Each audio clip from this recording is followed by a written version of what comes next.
We're going to get cracking in a moment, but before we do, this is an important announcement. The information contained in this podcast is general in nature and does not take into account your personal situation. We don't guarantee the quality of the wine or the banter contained in this content. You should consider whether the information is appropriate for your needs and your daily intake. And where appropriate, seek professional advice from a financial advisor, accountant, bottle shop assistant, or relevant qualified professional. Matters referred to in this podcast are of general nature only, and for those of drinking age, and should not be relied upon in place of appropriate personal advice, or the odd glass of wine on a Friday. To make sure you get the most out of wealth, wine and wisdom, folks, please follow the house rules. Don't be a wallflower, get involved in the chat. We love to have some questions, feedback, and a little bit of commentary along the way. You give us energy, we'll have a good time. Make sure you pour yourself a glass of something wet to wet the whistle. Make sure you get the banter flowing as well. Doesn't matter what you're drinking, whether it's wine, our favourite, beer, coffee, maybe it's a cup of tea, water, or even juice. Keep that good energy flowing, folks. There's some house rules. If you don't put your name down, we don't know who you are, you're not coming in. Don't spam or advertise. This is our little game of cricket. This is all about debriefing the week, folks. What's going on out there in the world, and hopefully get you some sanity, maybe a bit of a chuckle at the end of the week, so we can all be on the same page and keep moving forward. Make sure you respect your fellow patrons, because we don't let any old muck in this place. And most of all, have some fun and enjoy this episode of Wealth, Wine and Wisdom.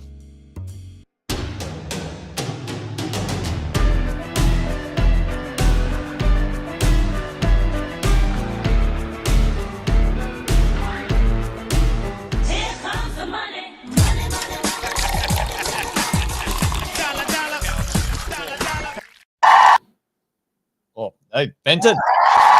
Witten. Hey, before we get started, there's an empty glass. All right. Now, you may remember at the beginning of last episode, I said that I found this new device that allows you to buy really good wine and protect our liver by not drinking too much. So here is where the rubber hits the road. Right. Here's where the rubber hits the road. So while I'm pouring this, for those of you who don't know, we're trying out this thing called Coravan. We're not sponsored by them. We should probably ask them to be. We'll hit them up. Coravan, sponsor us. Come on. We'll hit them up. So for those of you who know, me and Jace, we love good wine. Jace likes to freeze it occasionally and turn it into a slushy, and he's done that with some very, very expensive stuff. But the reason why we stopped Wealth, Wine and Wisdom is we were starting to worry about our livers. So limiting to one glass, but having the really good stuff. So mate, maybe I'll bring up while I'm pouring this to see whether Coravan has kept this thing nice. We'll bring up the chat. Let us know where you're watching from as I pour this out. Let us know what you're having a drink of as well. I'm having the Chateau O'Bailey Grand Cru Classic Pessac from Pessac 2018. So let's see whether this actually works, Jace. There you go. Well, good on you, mate. Well, we've got Deanne in there. She said she'll work on the sponsorship straight away. She's reaching out, Andy. So there you go. Nigel, you should be sponsored. There you go. Good on you, Nigel. Thanks, mate. Thanks for the support. Raymond's here as well.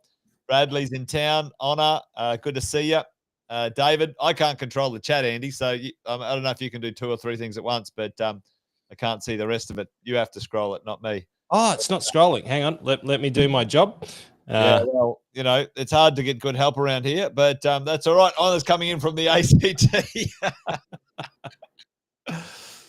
Bob's in the house as well, so there you go.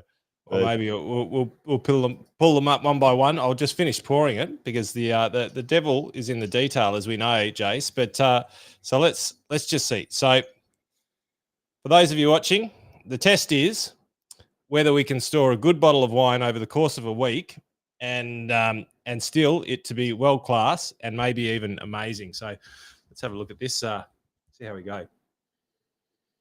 Got a good nose still on it, Witten, and. Bit of a different nose. It is a bit of a different nose.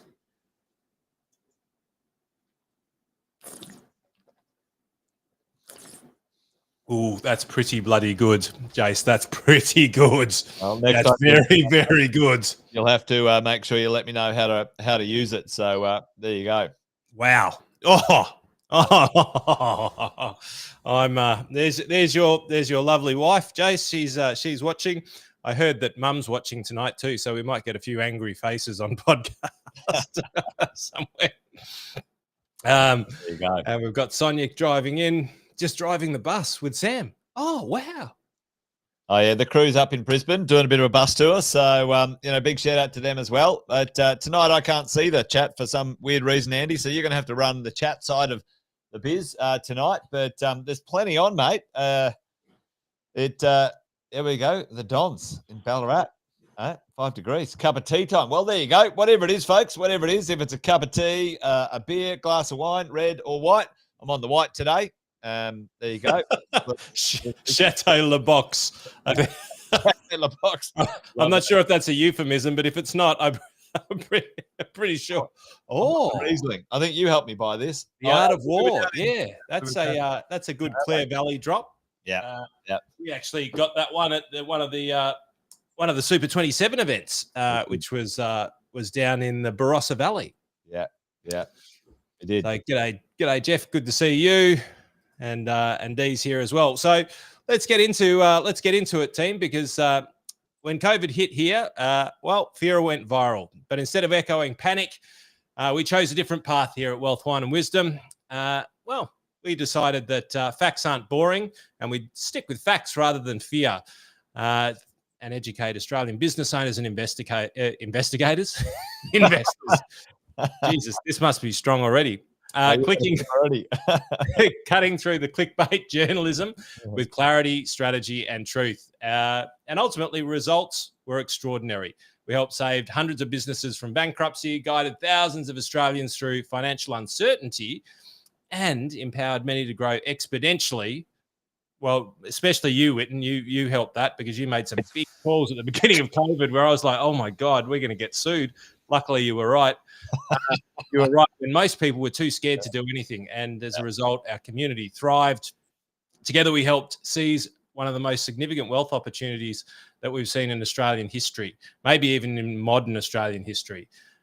So now, as the next crisis looms, we're back. As they say in trading places, we're back, Mortimer.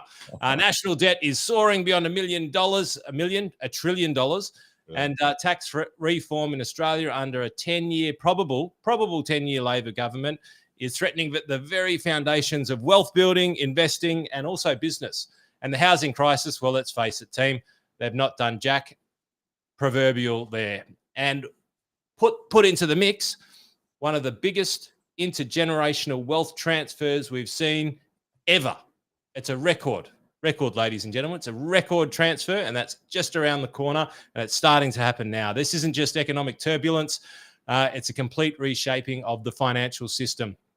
Wealth, Wine and Wisdom, we're hoping to be your compass, your strategy room, your unfair advantage. This is your exit plan evolution, the next chapter in helping Australians not just navigate, but capitalize on the potential chaos that surrounds us.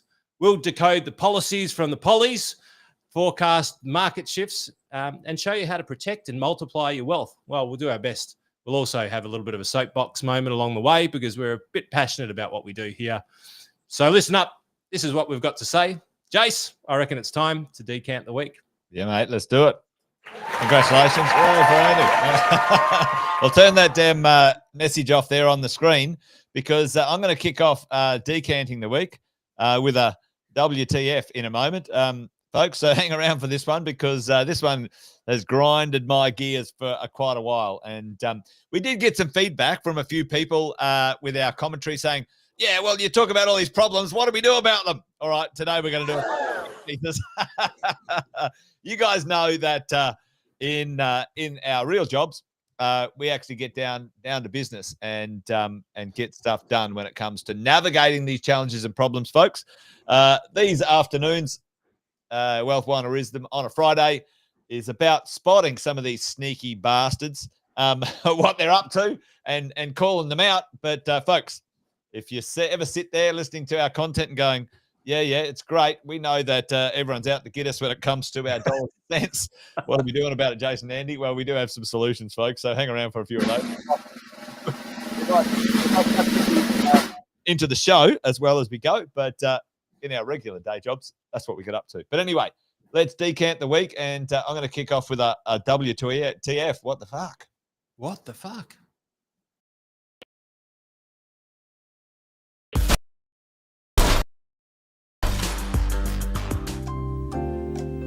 I don't know. Did that work?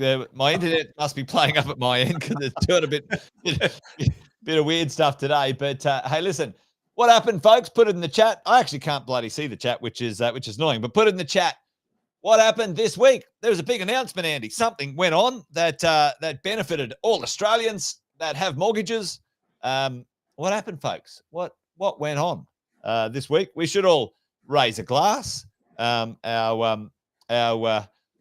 RBA governor, are they called the governor? RBA governor? The governor of the Hello, Governor. Hello, Governor. Hello, Governor. They did something that benefited most Aussies. Back pockets this week, Andy. What was it? Yep, kids on gaming. I don't know about that, but there was something that happened. A rate cut. That's right, Nigel.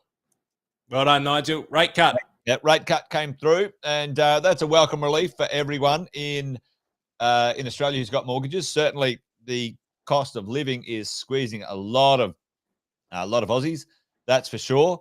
So you would think, Andy, after all of the heat and pressure and the cost of living and all of this sort of stuff, the banks would be right there supporting the Australian public, right? One would wonder whether that's an erectile dysfunction graph there, Jace. Holy smoke! What the hell is that? Well, the fastest interest rate rises in Australian history from our lowest interest rate rises. And this is the stuff that you and I talked about during COVID, Andy. We said, hey, listen, folks, take advantage while you can. Well, I did anyway. I'm a big fan of the right type of debt. Good debt can accelerate your wealth. Bad debt can destroy you. You got to understand the two and how to use it.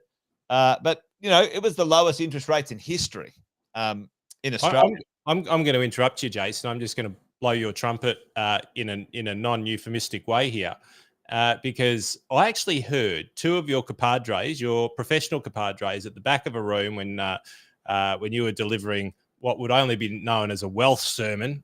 It was incredible. You were talking from the heart, and they were both sitting back. They both work with you, and they were both going, Jesus, Jace went and double and tripled down and went all in. He went all in when COVID hit. When interest rates started dropping, that he went all in. And they said, geez, I wish we'd done the same thing. Because I know your portfolio soared. And the reason why I bring that up is because A, I heard it and it's a nice thing to acknowledge. But B, ladies and gents, that's called walking the talk. Mate, it's certainly, I think I agree with you with what you said at the opener. Like in my history that I've been paying attention now, let's call it 30 years of paying attention to my wealth. The first 20 we were just kicking around, but this is the largest movement in wealth, personal wealth for Australians ever that I've ever seen, I've ever paid attention to. Certainly in my game anyway, in such a short period of time. Certainly in the gross number. Maybe percentages have been higher in the past, but the gross number from a higher base has been unbelievable for the average Aussie. But one thing that's going to happen here, folks, Andy and I talk about this all the time, nothing happens without an equal and opposite reaction or an action. So Absolutely. interest rates go down. Something else in Australia, 99.9% of the time goes up. It is an erectile dysfunction graph. There you go. It goes down, goes up. Let's see what's There you going go. on here. But Andy, they dropped the interest rates. Fantastic. Good news for the average Aussie. Puts an extra couple of bucks in the bank for them. And you'd think the lenders, the banks, being the good citizens of Australia, the good corporate citizens of Australia, would be in a hurry to pass that on to the average Aussie, wouldn't you think? Ed? Because you know what? When there's an administration delay, Jace. There's an administration. We've got to chat with our governor. We've got to chat with our general. We've got to chat with the general's wife. We've got to chat with the general's wife's husband. How long do you want that to take, Andy? Like a day, 2 days? Well, I'd expect that it would at least take 6 months, Jason. Let's be realistic. Like we're not a charity here. We're making billions of dollars. We can't just pass that on straight away because we'll miss out on another few $100 million per day. Well, that's it. You go check it out, folks. The big four posting record profits, and the price of property goes up. That's exactly right, gone up. But here's the gist. Here's the drill right now. The banks take their sweet time. Now, listen, can it happen immediately? And everyone goes, oh, well, maybe it's got to, guess what, folks? There are lenders out there that are passing on the rate cuts literally 10 minutes after it happens. Literally after it happens. We need an assessment because they passed on the rises within around about 24 hours. That is it. Well, this is it. Yeah, check this out, folks. Here's the average that they pass it on, but here's the average where they remove it, or the opposite way. So the increase, they'll pass it on faster. The decrease, they pass it on slower, Andy. And this is ludicrous. Now, this is not new. This grinds my gears. This is a report back in 2010. And here's the thing as well. This is the cheeky bit about these bastards. Let me tell you, right? Look, they pass on average 116%, folks, each rate rise, but they only pass on average 84% of each rate cut. Now, this is the sort of stuff that the government should be all over. Like, hang on. Hang on, Jace. 116% of a rise. So they put more on top on the up, and they take less off on the down. This is the cheeky bastards. It doesn't surprise me on the way down, but I didn't know they passed on more on the way up. I actually didn't realize that. On average, this is the drill. You guys can go find this. Now this stuff really sort of grinds my gears. The effective dates here on average. You have a look at this. Check it out in the past. 21 days. In 2019 and 2020. 21 days to pass on a rate cut, CBA. Shame on you. That is disgusting. Absolutely disgusting. Right? Well, they're the most profitable bank. Well, there you go. You go, all right, I have my mortgage with them, but I buy their shares. Their shares, don't have the mortgage. Yeah. Yeah. Wow. This is the thing. It's diabolical. And so, on average, they pass it on faster. On average, they pass on more. Then they take off the pace to do it, right? And sort of, 10 days of recent times, a little bit faster. And that hopefully that continues when it comes to the bigger banks. 10 days to me. I reckon ANZ's probably got it right, mate. Like if I go logistically, operationally, risk management from a big institution, you got to take 7 days to make the decision. You probably already made it, but let's just be fair. 7 days to organise the appointment of the meeting of the right people to sit in a room to say, yeah, we're going to pass it on. I reckon that it's a roundabout right. Well, guess what, mate? Macquarie, you and I, have a love-hate relationship with Macquarie. Sometimes they do some great stuff. Sometimes they do some loose stuff. But, they pass it on in 3 days. Their average is 3 days. They're a reasonably large institution in Australia. Not one of the big four. But, so this is one of the big five. Hey, well, there you go. And the digital banks, guess what? Instant. Like that. So, this is the thing, Andy. You and I talk about this all the time when it comes to our world. There's a bit of taking the piss sometimes. I think this one's a bit of a piss take when it comes to what's going on. But there's one thing for me. It's the old what the fuck's going on here. Keep an eye on these buggers, folks, because if they don't treat you well and they don't give you the right services, then you've got to make sure you vote with your feet. You find out the right lenders, and away you go. So that's a little one for me, Andy. I've got a little bit of something where when it comes to one of the menaces in a minute. We've got a few menaces, folks, don't we? And which devalue our wealth. But but maybe chuck back to you for a little bit of something. Well, maybe just before I go into the decanning the week, maybe we look at a little bit of the perfect pairing, just so that we do a teach piece that helps people navigate things better. So, mate, whack on the perfect pairing.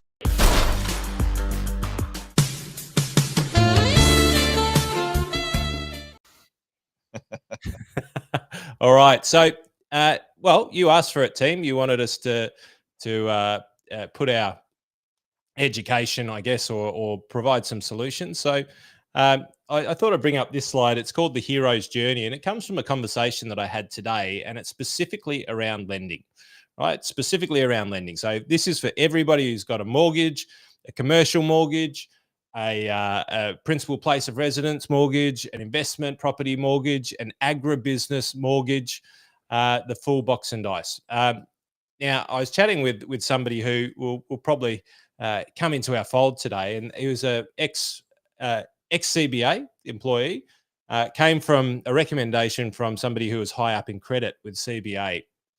And I thought, well, why is it, Jace, that you would go to a mortgage broker instead of a bank, right? Why would you? Because there's clearly the mortgage broker gets paid by a bank.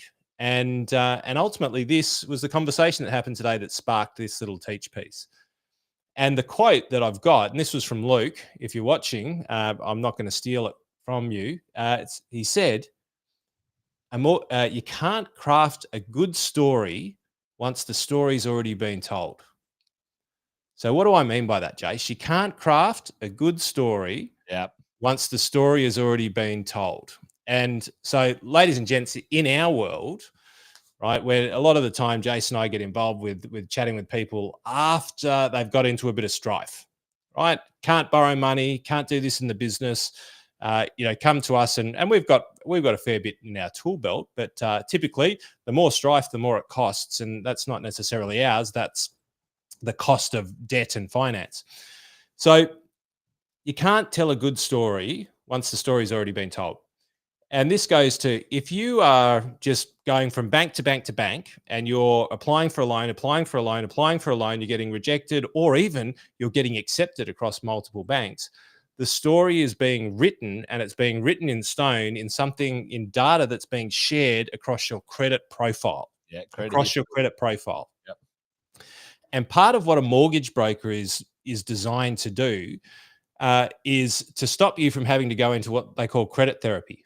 And credit therapy is, once you get a loan and you can't manage that loan, you then go into credit therapy, which is how do you increase the relationship with your bank and your loan because you're in a bit of strife, and then you will become unfundable after that. I call it the lending naughty corner, mate. You get put in the naughty corner, you can't get out. And his point was, when it comes down to every loan that goes through a broker or goes through the bank, it goes up through somebody called the credit manager, right? And the credit manager's job is not to do deals, it's to manage risk on behalf of the bank. That's what they do, those bastards.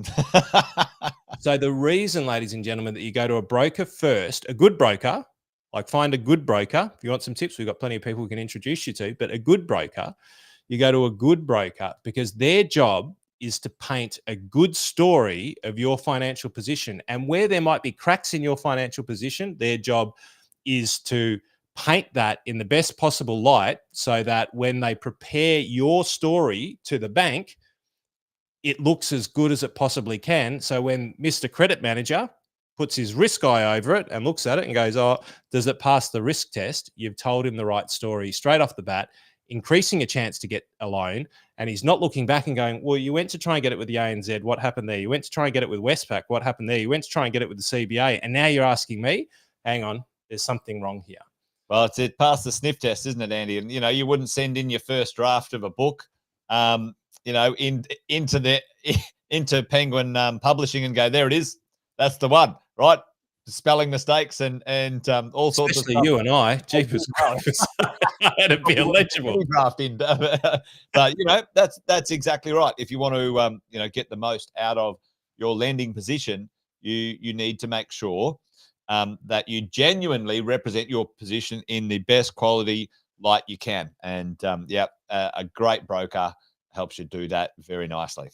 And number two, behind that, because ladies and gentlemen, we've just finished tax season and now it is time to report on how much you paid. So now you should be thinking about, how much do I need to borrow? How much tax do I need to show in order to be able to borrow effectively? And make sure that when you have those conversations with the accountant, you paint yourself in the best light. So it might be a good idea to reach out with your broker and have a conversation with them about what you're going to be doing in your lending over the next 12 months. We always say that lending is not a transaction, it's a relationship, and you need to build them part of your core 4 team and have annual conversations with them, how you can do better, what you need to show in order to get your best success. Yep, absolutely. That's a little bit of a what can you do to navigate these periods, because it's getting cheaper. So why wouldn't you get your hands on to more of it? Well, mate, lending is certainly for most of us the rocket fuel for our investing. Using smart debt and getting some leverage is certainly powerful. Certainly when it comes to the world of property investing. So folks, if you haven't done it yet, get cracking with your accountant and your broker and get that team working for you. 100%. Well, you know what? It's impossible to succeed without debt in today's society. That's a fact. So make it work for you. So what's been happening in the week, Jace? Well, there's been an earthquake down here, the biggest that we've had in a long time. 3.2% magnitude earthquake down here on the Mornington Peninsula. It happened at 4 or 4:30 in the morning. Did you feel the shake or not? No, I thought it was just me dropping the weights, but ultimately, I think that the real reason behind it is that all of a sudden people became aware of the Victorian government debt, and everyone at the same time. So, it was a big moment, and so let's check this out. So, Victoria, congratulations, we've won again. We now, per person, have more debt per person than the whole of the rest of Australia combined. We've won the race again. All right. So WA has $9,400 per person worth of debt. Victoria has 25,000. 25,000. It's over double that of WA. New South Wales is at 15,000 per person. We've still got a 10% GST on that, which is outrageous. Outrageous, Jace. So what does all of this mean? Well, this comes from somebody I've started following more recently, David Wild. This was an interesting press release, so I'd urge you to go and have a read of it. There's some interesting statistics that I pulled from it. So percentage change in interest expenses by function of government from 2025 to 2028. So what's it going to look like? This is a forecast. So ultimately, the interest expense is going up to 40%. 40%. Ludicrous. That now, just ladies and gents, if we keep borrowing money and not producing shit, that number is going north. And then what are they spending money on after that? The percentage change? Well, more into public services. That's people who work in the government. So the two biggest future expenses and the biggest increases that are sitting there, one is the debt for the bad decisions that they make, and two is to employ more people to make bad decisions. So let's understand where that graph's going. Education has got a minor increase. And so this is for the haters and the naysayers, right? You say, well, we're all grifters, we're trying to do whatever.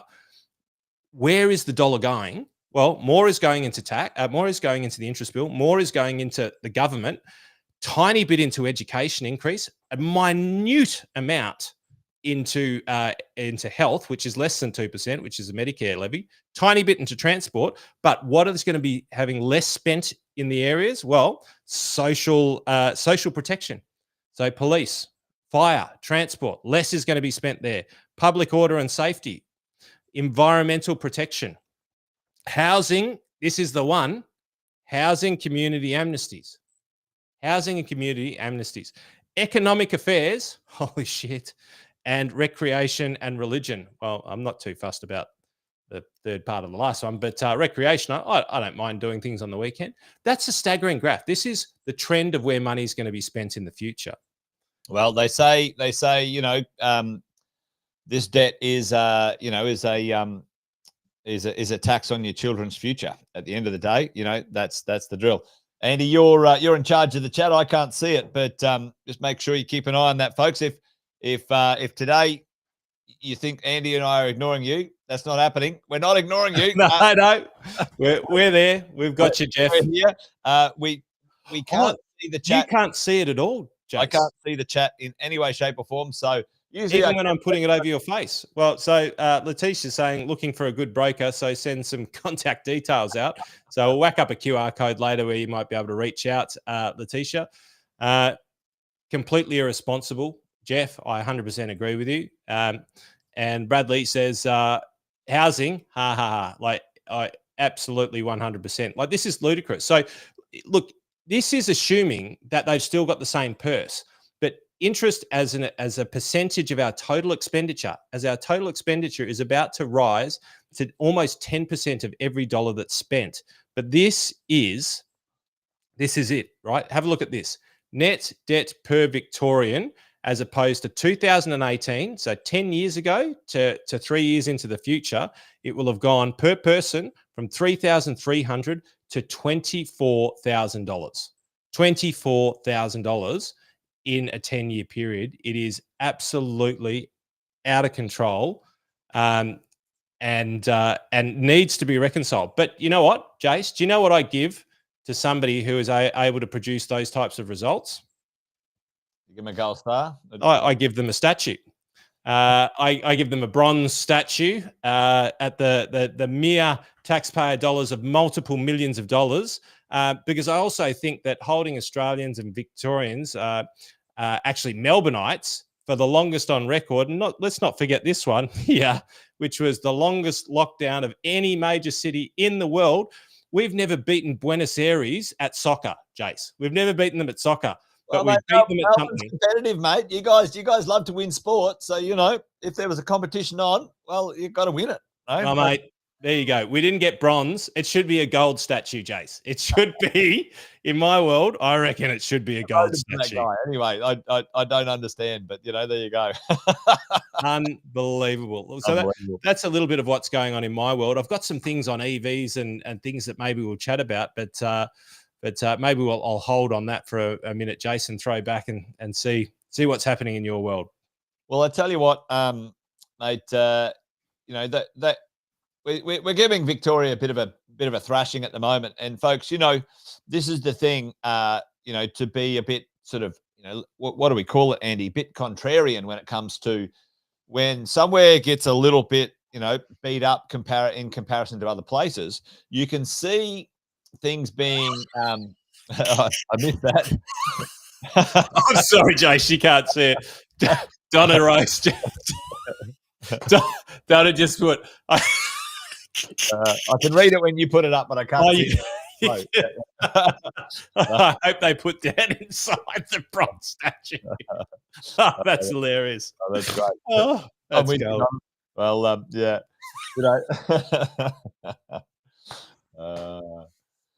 Oh, that's gold. Sorry, mate.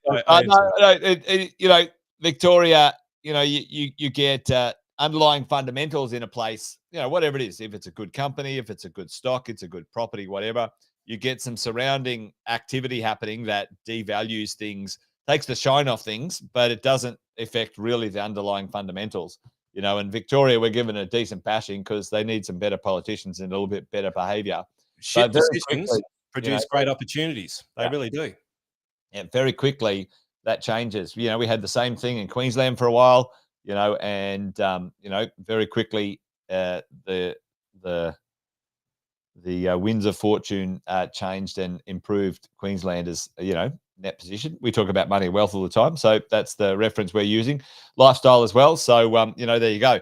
But mate, there's a few menaces we talk about out there, folks, in the marketplace. There's a couple of menaces, Andy. The number one menace, the politicians. But fear and ignorance is one of those menaces that we talk about all the time.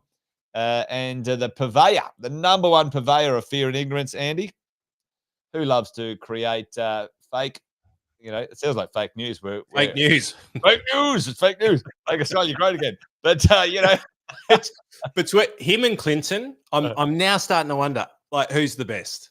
Right? I did not have a relationship with that woman. Well, anyway, he's certainly making some splashes when it comes to this stuff, but putting the media in their place. But this is an interesting thing. Here's the drill, folks. Unless you've been living under a rock, the good old media have got their little drum out and they're beating it again. Any little glimpse of the ability to create some fear and ignorance in the marketplace. And polarization, Jace. And polarization. The media love it. They love it. They'll jump on any bit of clickbait rubbish and don't care if they report it accurately. Well, this is some trash from The Conversation. I don't even know what that is, some sort of online muppet. But a new plan. That's not a new plan, you idiot. It's some radical moron talking about it on the side. It's not a plan at all. But here's some of the stuff that's out in the marketplace right now, or out in the world of the media. And folks, listen, this is interesting. Let me flow through this, and I'll get to a point in a minute so you can sort of settle down and relax when it comes to negative gearing and capital gains tax right now. There's a lot of very noisy, squeaky, I think, financial fools that believe that this will make a difference to something somewhere, which is complete rubbish, complete bullshit.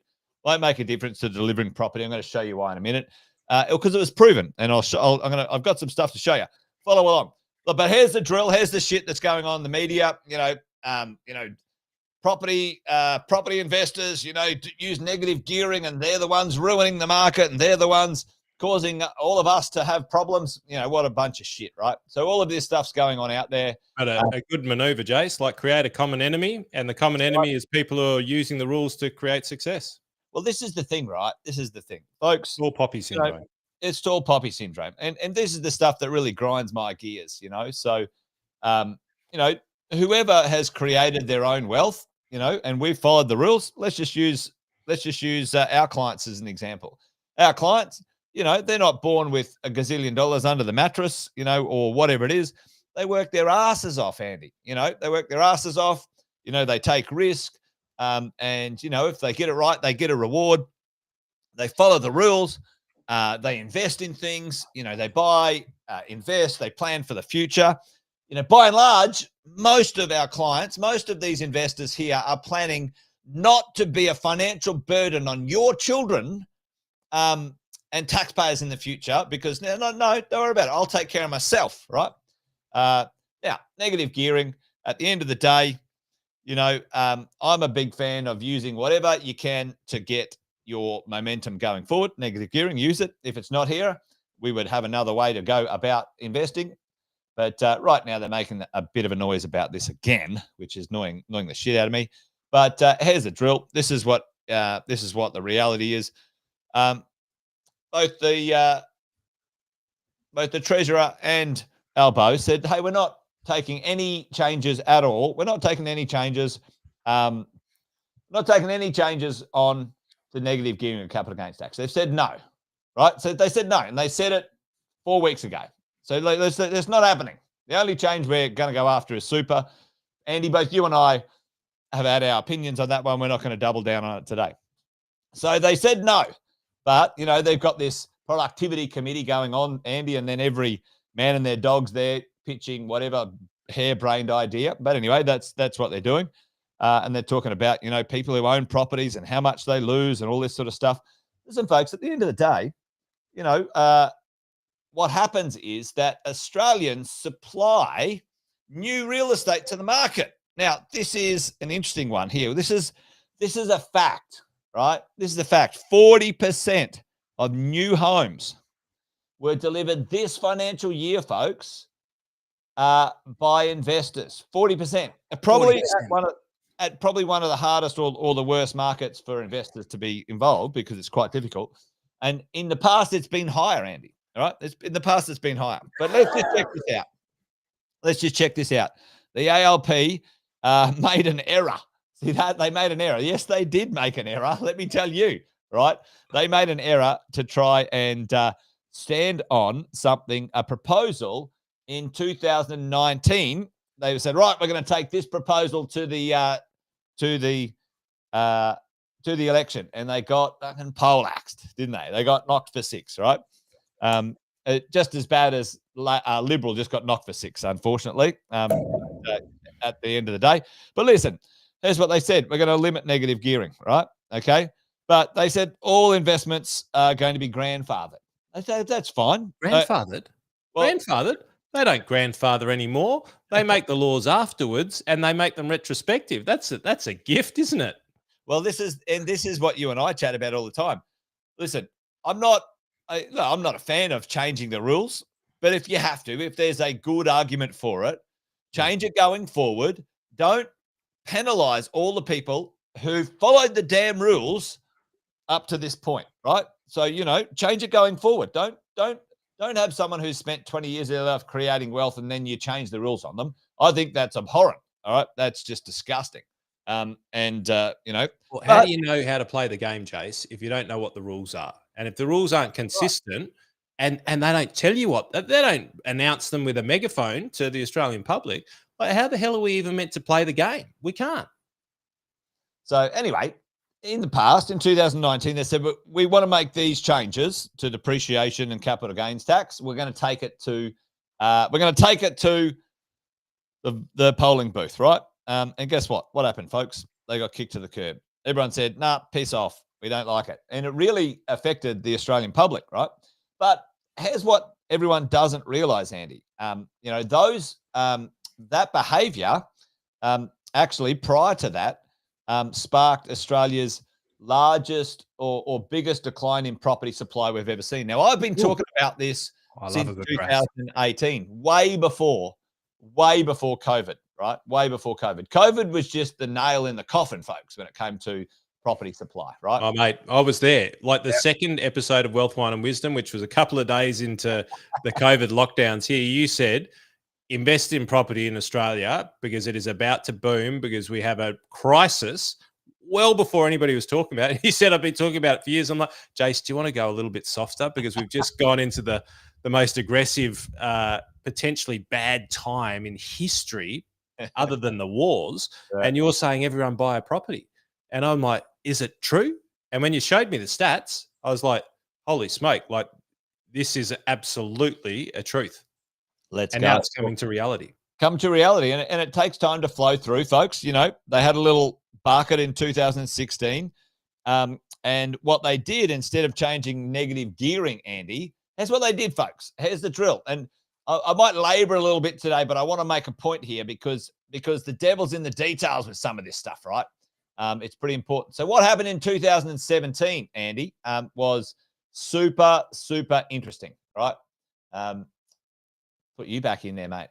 Did I turn you off? Like, how did I turn Andy off? No. There we go.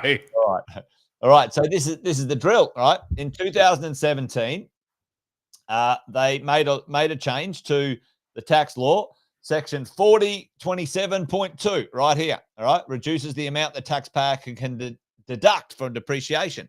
Now, this was a significant change, right? So what was that legislation? So it happened. What did the change mean? After this date, you can no longer claim depreciation for any existing plant and equipment assets within the property, okay? You can still claim depreciation for other stuff, okay? Commercial property was exempt from that. And that's a little cheeky one there for you and me, Andy. That's a nice little hello. What does that really mean? What did they do? What change did they make? Well, listen, folks, if you bought a property, all right, you purchased it today, 2025, but that property was constructed in 2024, right? So let's say it's a second-hand property, right? Second owner property. Have a look at the plant and equipment here, Andy, over here. Off the charts. Zero, right? So what they did, they made some changes that effectively changed negative gearing anyway. So they reduced it. It was already effective. It was already happening when it came to that. So that happened in 2017, right? As you go. So the reality is for the average Aussie, they removed secondhand property from the equation when it came to the negative gearing benefits anyway. So that, well, guess what? Have a look at this secondhand property. In order, Jace, to increase supply. Hey? In order to increase supply. And guess what it did? Have a look at that arrow. This is secondhand property. This is what it did, folks. Like it just went down and didn't come back up, right? And they lost at negative gearing in 2019 or 2020, all right? And folks, a 25-year low in land sales. The shortfalls 23 and 24 in places of completed new homes, in the 30s to 50%, depending on where you are. Look at Western Australia, 50 and 60% shortfall in dwellings required to house Australians. So, it's lunacy what happened. They chased investors away. They changed the rules in lending. Well, they didn't. They didn't necessarily chase investors away. They did bring in international investors, which have done bugger all apart from give money from Australians to international companies. So here's the rub, team. Like this is what's happened between what Jace just said and what bullshit that they've got with this whole build to rent scheme. Let's have a look at the reality behind it. What they've done is they've said Australian investors don't deserve to become wealthy if they take risk to buy property. We will reward hedge funds and massive institutions offshore and give them tax breaks and amazing gifts in order to make the money that Australian investors could. But we're going to say, no. We're thinking about scrapping negative gearing, but we'll give it to Goldman Sachs and we'll give them breaks on land tax. We'll give them stamp duty exemptions. That's what's happening. This is the shuffling of the deck. And we'll double their depreciation from 2.5% to 4%. It's not double, but it's close enough. Nice. So we'll give that to Goldman Sachs and BlackRock, and they can take the profits out of Australia, pay no tax here. But the average Aussie who's just got a few investment properties up their sleeve and planning for retirement, so they're not going to be a burden on the Australian taxpayer in the future. Because at the end of the day, you keep people poor. There's two things that are going to happen. One, you're just going to have to pay for them in the future anyway. So that's going to happen. Or if the rich ones actually get through, Andy, then they're either going to leave, or this is the part that everyone doesn't really get when it comes to the world of creating wealth. The rich are just going to get richer, folks, because I can tell you what, if they penalize me for owning assets, and at some point, Andy was like, all right, well, let's calculate the capital gains tax and we might rearrange the money. I'm like, nah, Andy, I'll just keep it. Like, you know what? There's one way to never pay capital gains tax, actually. Never sell. Well, they're getting around that in super, aren't they, the cheeky bastards? But there you go. It's the gateway drug, Jace. I told you it's the gateway drug. But you know what? Like, this is it. Like, never sell. Like, that's why do the rich keep getting richer? Because they don't sell their stuff. They use a bit of debt and away they go. So, at the end of the day, team, you guys know this is like, it's preaching to the choir, isn't it? Really, at the end of the day, Andy, when it comes to everyone on right now. But, that's something I think everyone needs to keep a bit of an eye on. Well, it's Jace, never sell or move to a different country. That's it. Like we said last week. Yep. Massive amounts of people leaving the UK for draconian laws that are coming into place that need to change. But taxation. So I did a lot of research, team, since our last chat, and I've had a few people have a bit of a ping at me on social media. Actually, who've gone, you're a this, you're a that, you're a the other. So I wanted to make sure that I was right, and I am.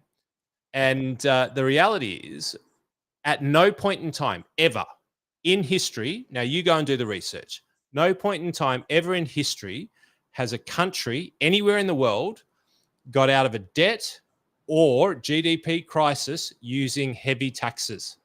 It's actually the opposite. The opposite. Only one time in history where the two existed at the same time was after World War II. And I think we all agree that we're not there, which was after a significant number of people on the planet were wiped out due to a massive war. And then people breeded like bunny rabbits afterwards that created one of the greatest, people booms in history, which is now the baby boomers, right? Yeah, baby boomers, yeah. Never in history, Jace, never in history has anybody ever got their way out by taxing. It's about growth. So anyway, let's get back to some useful stuff on top of what you've just been saying, Jace, not just me rabbiting on about history. For those of you who'd been listening previously, we said, look at taking advantage of the EV taxes and things like that, because ultimately the government have these big headlines, right? And they've been around for a little while. Net zero cost blowout to, 9 billion. Oh, no, they mismanaged that. Albanese government says Australia is on target to reduce emissions, and campaign said it could do more. I don't think it could do more to screw it up. And then, hang on. Lying Albanese government, ignorance on. Sorry, that must be the wrong slide, Jace. But ultimately, they're saying that they want to meet net zero. And we've been talking about the advantages of EV cars for business owners, no fringe benefits tax. Well, they promised this a year ago, Jace. This is another way they've taken our rights away. They've changed the law to give us incentives. And then they've changed the law and they've taken our rights away. So for those of you who heard us talk about this previously, the state governments and territory have ditched the electric car incentives. Now, they were saying we want to reach net zero and electric cars are the way to do it. So they dumped fringe benefits tax for companies. They gave all sorts of discounts, all of this sort of stuff. But now they've totally ditched it. So let me give you some stats and some real numbers on this. For Victoria, we used to have a rebate. We had a $3,000 rebate for EVs under 68,000, and it was meant to go until I think 2017. Right? The plan was to keep it. Well, ultimately ditched, gone. There's still a small bonus of $100. Queenslanders, most generous when it came to EV rebates. The government dropped its incentives just after 2 years. 2 years, gone. They're wiped out. They don't exist anymore. Right? South Australia, basically gone, wiped out, don't exist anymore. Tasmania, the list goes on. And for business owners, where they gave you the incentive to get the car in the first place, saying that we're going to abolish fringe benefits tax until 2017, right? National EV. So this is national. Sorry? 27. 27, sorry, I beg your pardon. I'm stuck in the past.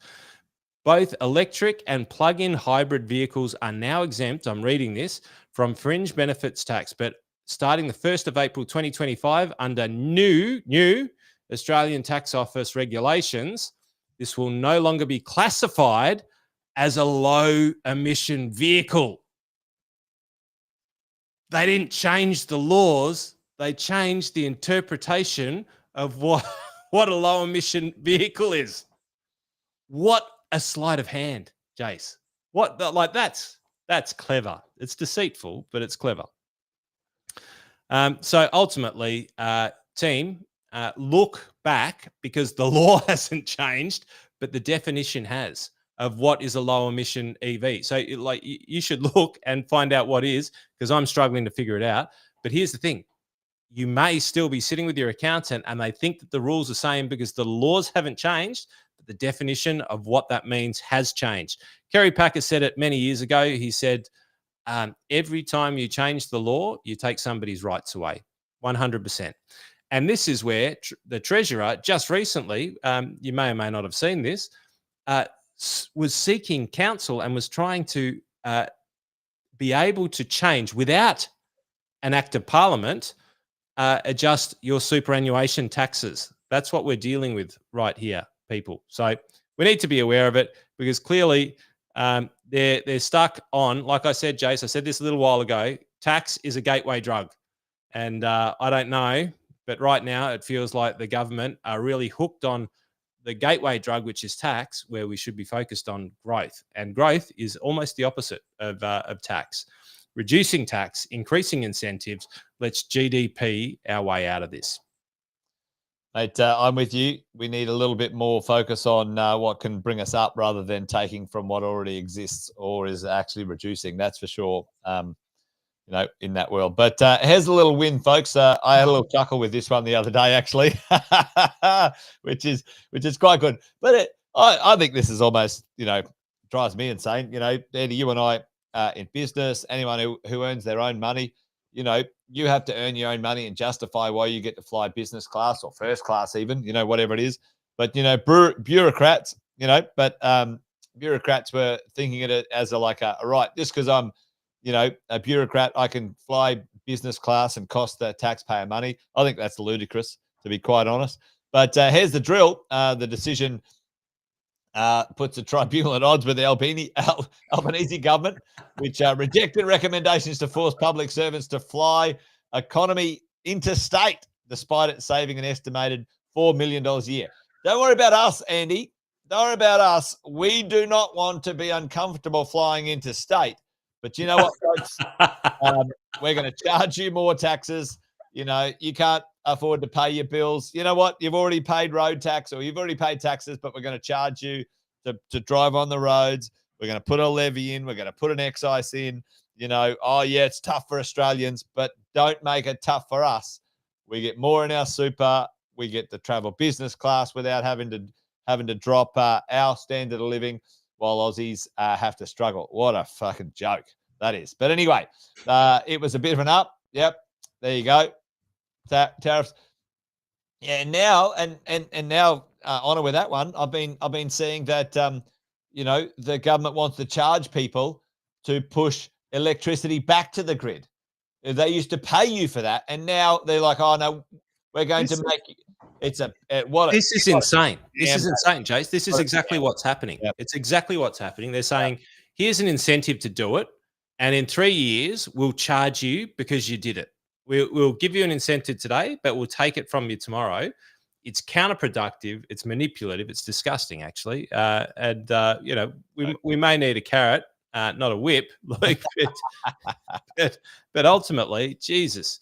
There you go. The one thing this tribunal said, no, you can travel regular class when it comes to short trips and no first class overseas either, you lot. Business class for overseas trips. So I think that's fair. At the end of the day, if it's on our dime and if they can't tune up their budgets, folks, what chance have we got when it comes to navigating this together as a crew? But there you go. I found that as a little chuckle, Andy. Yeah. Well, I totally agree, mate, because maybe a good way to top and tail this was a graph that you sent me earlier on this week that talked about real consumption versus labour productivity. And labour productivity in Australia, ladies and gentlemen, mark my words, work from home, all of this kind of horse shit, labour productivity is at an all-time low. So we are not producing our way out. We're getting worse. So let me give you the metaphor. You're a footballer. You spend your whole life running 100 Ks a week in football. You're fit, you're trim, all of those sorts of things. And then all of a sudden you retire. And not only do you stop training, you start eating. You keep eating the same amount, and maybe you even start to eat more. You are going to put on weight and you are not going to be able to run as far. And then eventually you're going to die of a heart attack. Now that is what happens to some footballers when they finish their career, but it's what's happening as far as productivity is concerned in Australia. And if we back this up and we actually have a look at taxation based on GDP, but let's have a look at total revenue, total government revenue, right? All Australian taxation revenue, every single year, never been higher, never been spent worse, right? Never been higher. If this was a business, if this was Jason, if this was your business, mate, you would be you'd be poleaxed in a minute. We would be with the revenue, we'd be sitting around with Elon Musk having a bit of a chat about which bottle of Chateau Petrus we're going to be having, Chateau Petrus rather. Our revenue is going up, but the spend of the revenue is the part that matters. And I think I've mixed up my graph here. But the labor productivity. So here's the thing: never earned more money, never produced less. Never earned more money, never produced less. And here's the thing. Some people have said to us at different, or certainly me recently, like, don't get all down on taxes. I'm okay with taxes, because taxes we need in order to maintain social infrastructure, social security, all of these things that we need, right? But ultimately, pissing money up against the wall when you've never earned more, but you've never been less productive, there's only one way that goes, and that is a downward spiral. And ultimately, as a business owner, Jace was saying it with the seats on a plane, mate, if our business gets tight, what happens? Tighten the belt, mate. You fly economy. You know, one person travels, not two. You know, Yep. You do a Zoom call instead of getting on the plane. You make Get a phone rid of call. Netflix. Yep. No, you tune it up. But the government, that's not what they do. And listen, you know, Andy and I aren't against taxes. You got to have, contribution to society to make a society great. We're about the idea that if you've got some rules and you navigate those, them changing to the detriment of those people who followed those rules, I think that's just rubbish. And at the end of the day, we're a big fan of the world of when you consume, pay the tax. Like if I'm going to buy something, I'm happy to pay the tax. If I don't, then why should I be penalized for, taking care of my fam? But, at the end of the day, it's an interesting one on it. Yeah, sometimes we do feel a bit powerless, but certainly what Andy and I have been working hard on over, 20 years together in our own professions, and of recent times in the last sort of 8 to 10 years we've been working together, is a way to, put the power back in our court, at least surround ourselves and our family with understanding the rules, because here is the upside of all of this, folks. The rules are actually not too bad in Australia. They're not too bad. The challenge is, Andy and I want to highlight the changes in these rules that most uneducated, Unaware. Mate, let's face it. We have to dig to find this information. There's cheeky, slippery stuff that flows on through and we don't know. So, if we know what's going on, we can get ahead of those changes. We can structure ourselves in a way to take care of ourselves and our families, and keep a little bit more of that hard-earned money that you deserve to keep, folks. So, there you go. Well, Andy, I think we've done another episode, an hour with everyone here today. But listen, folks, certainly there are solutions to these challenges. One of them, I think, is voting for the right people. At the end of the day, it's never been more important to have the right people in politics and in power, directing our country and getting it right for our future. But certainly, too, we can't give away the responsibility of educating ourselves so we know enough to make good decisions and get the right people around us. And to that end, folks, Andy, tomorrow, yeah, exactly. To that end, Andy, tomorrow is hosting a little bit of something. Well, tomorrow, team, if you want to learn how potentially, especially as business owners or high net worth investors, there's the potential for you to be able to change the rules and maybe shift them into your advantage. We've got the Wealth, Wine and Wisdom. Well, that's the Wealth Masterclass. This is where we'll go through different strategies you can use. We've got Big Five, wow, tax-free strategies. Ultimately, 5 different ways that every single one of you, one of you, for one of them, you need to be a business owner, but for the other 4, it can be Joe, everybody.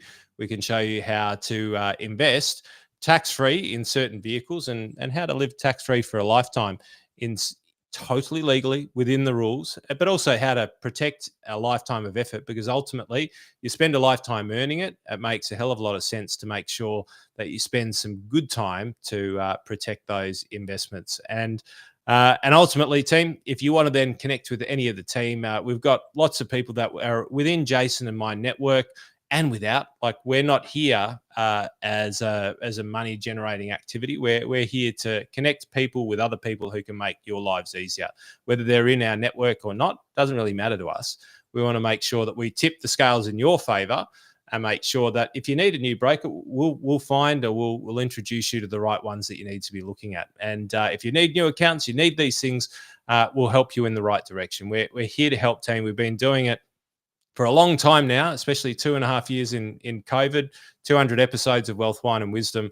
We're here to try and show you how the rules are changing, because ultimately we get on a soapbox and we hope that you're a little bit entertained by it, but we show you how the rules change, Jace. Like, we show you all of the things that we see on a day-to-day basis, because we have hundreds of conversations and somebody says, oh, did you see this? Did you hear about that? But the average Australian, no idea, right? Because all you see in the news is clickbait and horrible journalism that basically makes the world look like it's a horrible place. But the reality is there's a real good side to them making the decisions that they make. There's a really good opportunity that we haven't spoken about yet, and we'll dive into next week, about interest rates dropping, because it's very, very rare in life that you get two bites at the apple. 2 bites at the apple. I think somebody told me the right way to speak about that. Or something of the cherry, pop of the cherry, bite of the apple. Anyway, there you go. And it's very rare that you get two opportunities, and it may well be that second coming that you'll be able to take advantage of, and maybe it won't exist for a long time into the future. So, team, if you want to catch up, hang out tomorrow, 9:00. I'll be hanging around and doing a masterclass for about 90 minutes for those of you who want to join. Or just scan the QR code. We do them weekly. So there's a number of them coming up over the next few weeks. So if you want to learn more, come and hang out, and we'll have a little bit of a chat. We'll leave the QR code up there. But Jace, other than one little interesting thing that I did see, which we will cover next week, which was David Morgan, which was an ex-Treasury official who talked about how they should be linking the tax brackets to inflation like they did back in the days of Gough Whitlam. How they should be doing that is actually on the agenda at the government summit. So we'll chat a little bit about that next week, what that could mean, and whether that made a difference back in those days to productivity in Australia, because that's actually, in theory, keeping taxes in line with how much you get to keep. And as you and I both know, Jason, and what we spend a lifetime trying to help people with is keeping more of what you make, because it's not how much you make, it's how much you get to keep. How much you get to keep, indeed. Yep. Well, folks, hopefully, like Andy said, it was informative, maybe entertaining a little. That's why we try and tune it up on a Friday. But great to have you with us, and big thank you for joining us on the live stream. We will be continuing this all the way to the end of November. So we've got our second season underway, folks. As always, leave us a comment in the chat if there's something that you've seen that you reckon we should have a little look at that we haven't. It's always great to get your feedback, and we'll make sure we read them. So, folks, until we see you again next week, take care, folks. It's I think it's a big goodbye from me. And it's a good night from him. Good night, team. Good night. See you, folks. Thanks for watching another episode of Wealth, Wine and Wisdom. Make sure you like, subscribe, and turn on the notifications so you never miss a thing, folks. We'll look forward to seeing you next time. Debrief the week with Wealth, Wine and Wisdom every Friday at 5 p.m. Victoria and New South Wales time.